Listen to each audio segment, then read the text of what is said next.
Ce matin, je voudrais nous inviter tous à prendre nos Bibles et nous allons dans le livre de Ézéchiel, le chapitre 22, verset 30. Ça, c'est le premier texte. Ézéchiel, chapitre 22, verset 30. Là, il est écrit: Je cherche parmi eux un homme qui élève un mur, qui se tienne à la brèche devant moi en faveur du pays, afin que je ne le détruise pas, mais je n'en trouve point. Notre deuxième texte se trouve dans le livre d'Ésaïe, Ésaïe, le chapitre 58, verset 12. Ésaïe 58, verset 12, il dit: Les tiens rebâtiront sur d'anciennes ruines. Tu relèveras des fondements antiques. On t'appellera réparateur des brèches, celui qui restaure les chemins et qui rend le pays habitable. Notre dernier texte, nous allons le lire dans le livre d'Ésaïe toujours, le chapitre 59, verset 16. Là, il est écrit: Il voit qu'il n'y a pas un homme.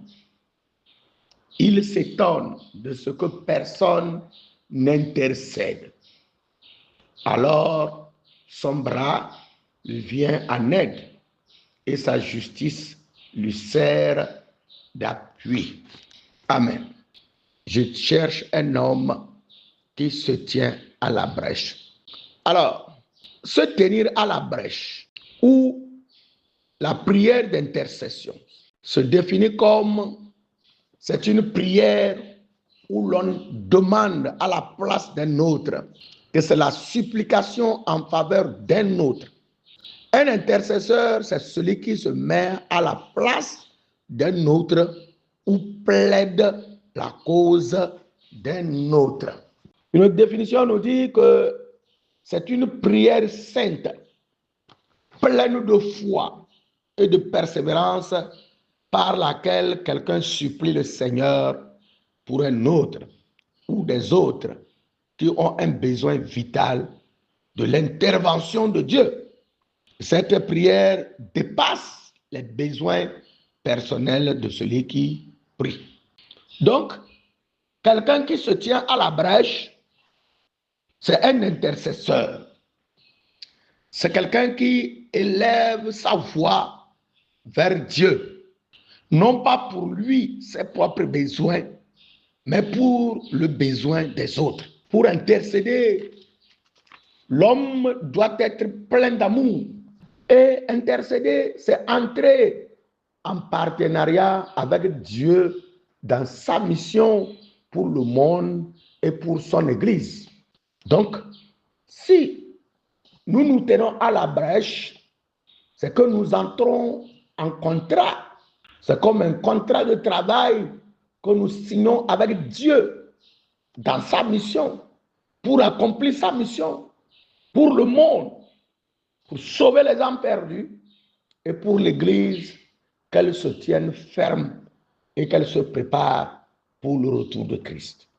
Et notre premier exemple se trouve dans le livre de la Genèse, le chapitre 18, versets 22 à 33. Là, il est question de l'intercession d'Abraham en faveur de Sodome et de Gomorrhe. C'est-à-dire, Abraham se met en peine et prie en faveur de Sodome et Gomorrhe qui devaient être consumés par la colère de Dieu. Et quand nous lisons tout ce texte, Genèse 18, le verset 22 jusqu'au verset 33, nous constatons que le mot-clé ici est « il se tint encore en présence de l'Éternel ». C'est le verset 22. Abraham se tint encore en présence de l'Éternel. Donc, l'amour d'Abraham pour la ville et ses habitants le pousse à se tenir en présence de l'Éternel, non pas pour le contempler, mais pour le supplier d'épargner la ville, pour le supplier d'avoir pitié des habitants de cette ville. Il entre en conversation avec Dieu. Abraham entre en conversation avec Dieu pour le supplier de tout faire pour que la ville ne soit pas consumée. Dans le livre de Nombres, chapitre 12, le verset 13, la Bible dit que Moïse cria à l'Éternel en disant: oh Dieu, je te prie, guéris-la. Il s'agissait de sa sœur Marie qui s'était rebellée contre Moïse et Dieu l'a frappé de lèpre. Moïse s'est mis à genoux. Il a prié en faveur de sa sœur. Il dit: oh Dieu, je te prie, guéris-la. Et Dieu a écouté la prière de Moïse et a guéri sa sœur. Dans Nombre toujours, le chapitre 16, verset 21 et verset 22, Moïse dira: séparez-vous du milieu de cette assemblée et je la consumerai en un seul instant. C'est ce que Dieu a dit. Moïse dit aux gens qui craignent ma parole, ceux qui se soumettent à moi, de se séparer de ce peuple unique. Et moi, l'Éternel, je vais envoyer le feu pour les consumer. Et la Bible dit, Moïse, Aaron et tous ses collaborateurs, les Josué, ils tombèrent sur leur visage et dirent: oh Dieu, Dieu des esprits de toute chair, un seul homme a péché et tu t'irriterais contre toute l'assemblée. Voilà les intercesseurs. Et ils se courbent, ils crient vers Dieu et demandent que le cœur de Dieu soit apaisé s'il était fâché. Si Dieu avait pris une sentence contre ses enfants, l'intercesseur est là pour se mettre entre le peuple et Dieu. Dans Nombre chapitre 20, verset 6, Moïse et Aaron s'éloignèrent de l'assemblée pour aller à l'entrée de la tente d'assignation. Ils tombèrent sur leur visage et la gloire de l'Éternel leur apparut. Ils ont vu comment Dieu était vraiment fâché et ils sont allés tomber devant le Seigneur. Ils ont supplié à ce que Dieu intervienne, que Dieu se manifeste. Et la Bible dit que la gloire de Dieu apparut. Ça veut dire que Dieu a exaucé leurs prières. Dieu a intervenu. Dieu a dit: oui, j'ai écouté vos cris. Amen. Oh, notre Dieu et notre Père, ce matin, nous voulons te remercier. Nous voulons te remercier. Depuis que le Togo a eu son indépendance, il y a eu des moments difficiles, comme dans la vie des êtres humains, comme dans la vie des autres nations dans le monde. Nous avons traversé par des moments difficiles, des moments d'incertitude. Mais Dieu Tout-Puissant, tu as vraiment manifesté ta grâce et tu as sauvé, tu as gardé, tu as protégé, tu as délivré notre pays du chaos. Nous te remercions pour cela. Nous te remercions pour cela. Nous te rendons grâce pour cela. Nous te rendons grâce parce que tu as su positionner notre pays dans le monde, parce que tu as su positionner notre pays en Afrique. Seigneur, nous te remercions. Seigneur, nous te rendons grâce. Seigneur, nous te magnifions. Seigneur, nous te sanctifions. Seigneur, nous te levons en dignité. Oh Dieu, le Dieu de grâce, le Dieu de bonté, le Dieu de fidélité, le Dieu de miséricorde, celui-là qui nous connaît. Merci Seigneur, merci Jésus pour tout ce que tu as fait et pour tout ce que tu fais actuellement et pour tout ce que tu feras encore dans l'avenir pour nous, pour nos enfants, pour nos arrière-petits-fils, ce que tu feras encore pour ce pays. Nous te disons merci. Merci parce que tu vas le faire. Merci parce que nous avons confiance en toi. Merci parce que tu te manifestes dans ta grandeur. Merci Seigneur. Nous te disons merci. Grand merci Seigneur. Grand merci Jésus. Grand merci Seigneur. Grand merci Dieu. Car tu es digne. Seigneur, tu es digne. Seigneur, tu es digne. tous les Togolais debout comme un seul homme, nous te disons merci pour avoir sauvé notre pays. Nous voyons des autres nations ce qui se passe, les troubles, les guerres, les difficultés. Oh Seigneur, tu as su, oui, mettre des garde-fous. Tu as su protéger notre pays. Tu as su délivrer notre nation. Nous te disons merci Seigneur. Nous te disons merci Papa.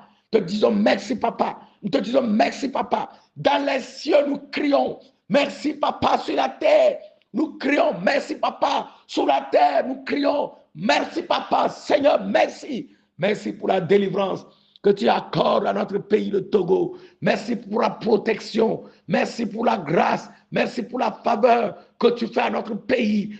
Merci Seigneur. Merci Seigneur. Merci Jésus. Merci Seigneur.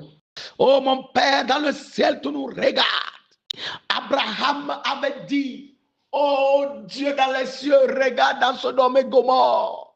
S'il y a 90 personnes, est-ce que Seigneur, tu vas les détruire? S'il y a 90 personnes fidèles qui te craignent, est-ce que tu vas détruire le pays?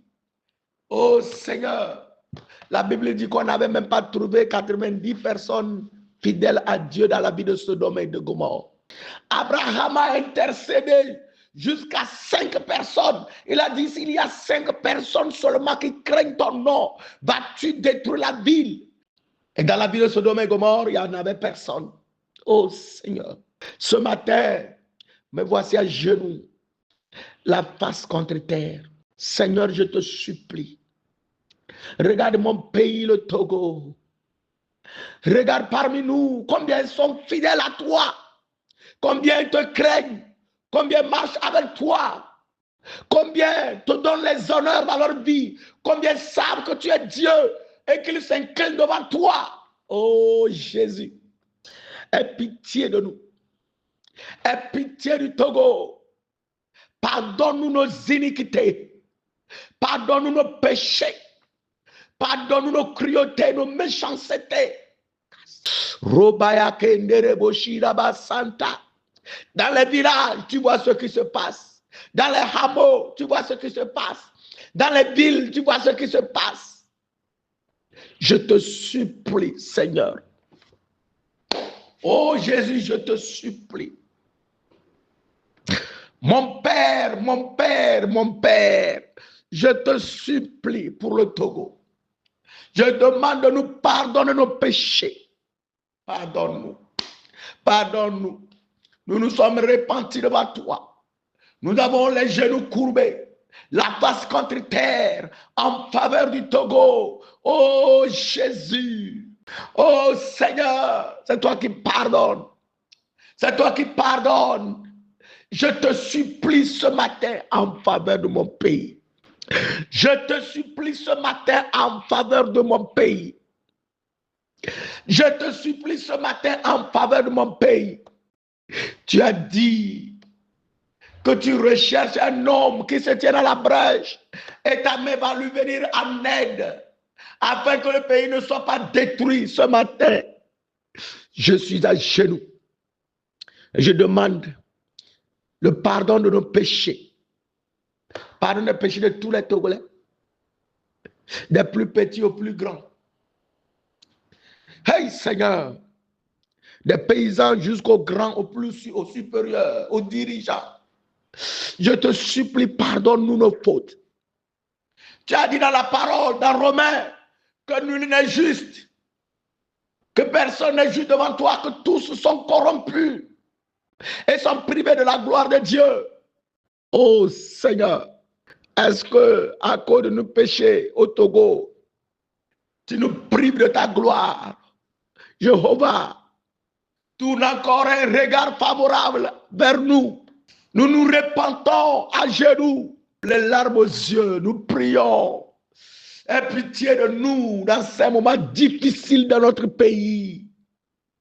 Beaucoup de choses se passent. Seigneur, pardonne-nous. Jésus, pardonne-nous. Seigneur, restaure-nous. Oh Jésus, fais-nous grâce. Fais-nous grâce. Fais-nous grâce. Fais grâce à ton peuple. Fais grâce au Togo. Fais grâce à ton peuple. Fais grâce au Togo. Fais grâce à ton peuple. Fais grâce au Togo. Fais grâce. Nous sommes à genoux. Nous nous repentons. Seigneur, pardonne-nous. Oh Jésus, pardonne-nous. Jésus, restaure-nous ce matin. Dans le nom de Jésus-Christ, nous avons prié. Amen.